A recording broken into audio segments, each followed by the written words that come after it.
Hi, I'm Curtis with OPENTEXT CYBERSECURITY. I'd like to take a couple of minutes to explain, demonstrate, and show some of the data operators available in ArcSight Search. In this example, we'll be using these operators to help simplify, filter, and sort the information returned in our search results. For these examples, I want to get some idea of who's been talking to my web servers using HTTPS. I'll be running the same search multiple times and slicing, dicing, and filtering in different ways as I go.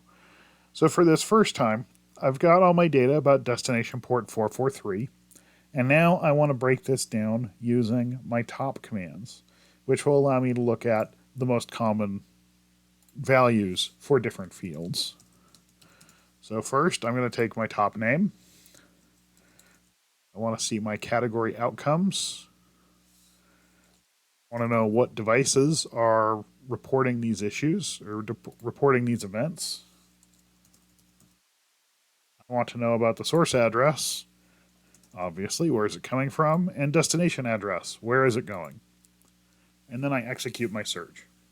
And there we can see the fields that I have defined, as well as the counts for each row for the unique different kinds of data.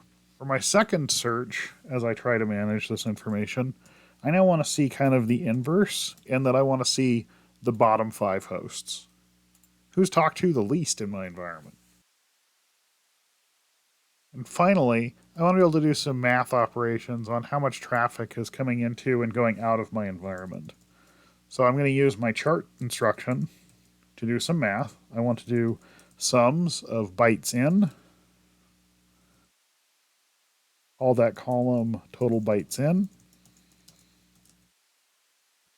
And I want to do a sum of bytes out.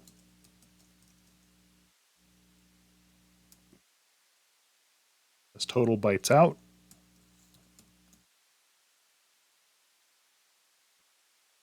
I want that done by device product, source, and destination. From here, I could possibly add my where instruction to filter out the rows with no bytes in and no bytes out, or I could use my renames to make those a little more readable. But there's my chart instruction as I analyze this HTTPS traffic. I appreciate the time that you've given me today. For more information on ArcSight Search, please contact your account manager to schedule a demo, or check out the links and resources below.